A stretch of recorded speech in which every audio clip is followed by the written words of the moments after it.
scared I'll be weak. I'm very unique. What's going on, everybody? This is Brian Mazik, aka Unique Mazik, and I have news. It's EA Sports news across two different titles, NBA Live and Madden. Both franchises will have new leadership moving forward. I don't know how big of a deal you think that is. I think it's a pretty big deal. As you can see on the screen right now, I have the Twitter page for Sean Grady. He is going to be the new executive producer for NBA Live. Previously, it was Sean O'Brien. Now, there were some whispers last year around August, September that Sean O'Brien was not going to be the executive producer moving forward. I remember commenting on that a little bit, but it wasn't confirmed, so I didn't go too far with it. It does appear that that is the case. Sean Grady has been with EA for a while. He's worked on several different titles, NCAA football, NBA Live, and Madden.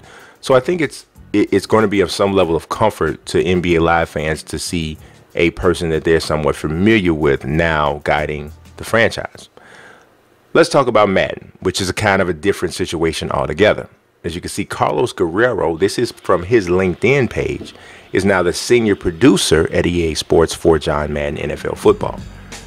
In early May, Rex Dixon, the longtime lead for the game, he was the executive producer or a senior producer, he stepped down at the beginning of May.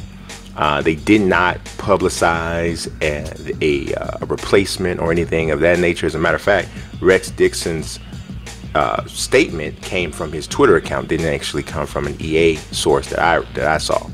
So Carlos Guerrero hasn't officially been announced as the senior producer, but as you can tell, it's on his LinkedIn, and I've gotten information that he is indeed the senior producer moving forward.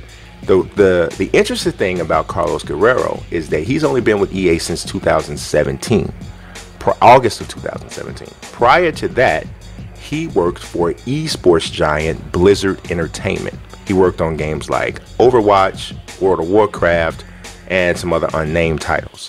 Now, there's a few ways two different ways basically, fans of Madden will take this news. Some people will say, oh wow, this is awesome to hear. We're getting a different perspective. You know, maybe you didn't like some of the things or a lot of the things with Madden before, and you feel like a person who comes from an entirely different walk of life, or not walk of life, an entirely different part of the industry, the gaming industry, may be able to bring in some new and fresh concepts that fix some of the things that you had, you know, a problem with before, maybe some legacy issues. Then there's the other side of the argument, or the other side of the room, who will say EA is actually hiring a guy who hasn't had any experience in a traditional sports video game to lead a series like Madden. Like, what are they doing? So I see both sides. The latter portion I see because as a hardcore franchise mode guy and a person who's a hardcore fan of a lot of the traditional gaming modes that we've always seen in sports games, I get a little bit alarmed when I see people come in, or I see the way some of the sports games are going now. A lot of the franchises, including Madden, seem to be neglecting the franchise mode. CFM right now, Connected Franchise Mode, is very different and less feature heavy than Madden's franchise and owner modes used to be 10, 11, 12 years ago. Doesn't even have as much as it did then. And that's with guys leading the charge who have always been there. So now what are we going to get from someone who is more than likely being put in place to push the franchise more towards an esports standpoint? And we've not seen Connected Franchise being used in an esports capacity yet. Maybe Mr. Guerrero and, you know, his team will help to do that. I don't know, but I do understand the hesitancy there. I understand on the positive side because it makes sense. Madden is doing a lot to try to establish an imprint in the esports world, and it makes total sense to bring in someone who has extensive experience in that aspect of the industry to help lead the charge. So there's relevancy to both arguments, and we'll have to see how it ultimately pans out.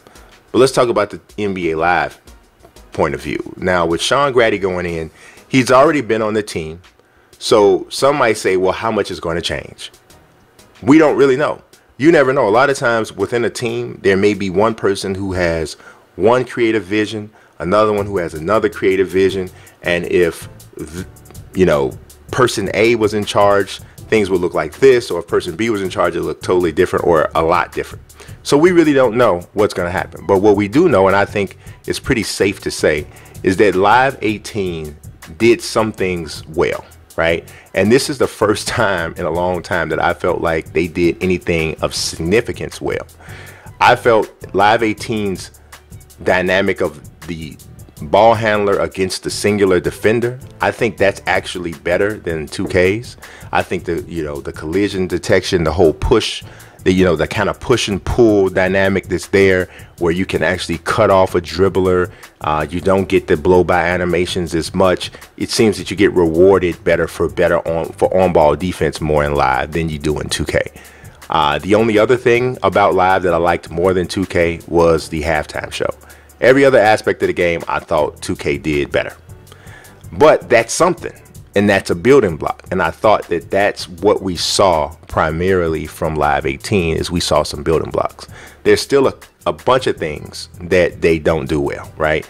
A lot of the animations are still too herky-jerky. The flight of the ball still doesn't seem natural at all. The ball doesn't seem like a solid mass. Seems like a kind of like a little floaty device, way too much. There's some AI issues for sure. There's some inconsistent visuals, because there's certain aspects of the visuals that look stunning, and then other parts that look like they just don't belong in the same game as some of the other stuff.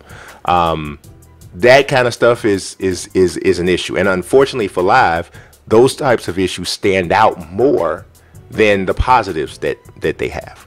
So, but for once, probably in the last 8 years, there's something to build on. So what is it that Sean Grady is going to bring to this mix? Can he build on, or can he and his team build on what has already been established? Are they going to blow everything up? I don't think they're going to blow everything up, because Live 19 is coming out, and unless they've been working on something totally separate, in the background, I doubt strongly that they're going to blow everything up and take this whole franchise in a whole different direction. Sometimes I do wish they would change their philosophy on the art design. I think that their player models just generally don't look as realistic. There's definitely not a big enough variation in the player models. Obviously, like I mentioned, the animations are a little questionable in a lot of areas. But here's I think the best way for me to sum up Live, right? In reference to the previous versions, you can play a single game of Live and actually have fun. I don't recall the last time they had a version of this game that I could say that about. So that's something. So it's exciting still to see a new person take over Live, because there were still issues, and now you get to ask, can he help to fix those? So we'll find out, and make sure you subscribe, make sure you hit that notifications bell, and also like the video for more information on Live, Madden, and all other NBA video games and sports video games on a whole. God bless. Peace. Pocket, I'll be weak. I'm rather unique.